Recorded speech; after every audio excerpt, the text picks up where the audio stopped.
Buongiorno e ben ritrovati con una nuova edizione del TG Flash.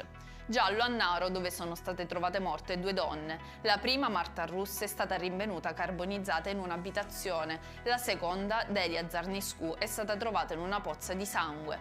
Pare che i due delitti siano collegati, indagano sul caso i carabinieri. La comunità di Pantelleria piange la morte di Gianluca Valenza, di 34 anni, figlio di un consigliere comunale.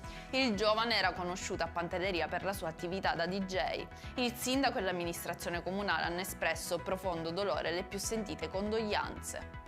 Aggiornamenti sul delitto del palermitano Rosolino Celesia. Le immagini di videosorveglianza analizzate dai carabinieri indicano il coinvolgimento di una terza persona. Il minore dei fratelli fermati per il delitto ha ammesso di essere responsabile dell'omicidio. Recuperato un cadavere dai vigili del fuoco sotto il ponte Costanzo di Modica in provincia di Ragusa. L'intervento di recupero è stato effettuato con un elicottero Drago 142 in servizio nel reparto volo dei vigili del fuoco di Catania. È stato ritrovato in un ospedale a Francoforte Federico Lo Savio. Il ventenne era scomparso durante una vacanza con gli amici in Germania. La notizia è stata comunicata dal sindaco di Alia. Per questa edizione è tutto, il prossimo appuntamento questa sera alle ore 19:30. Arrivederci.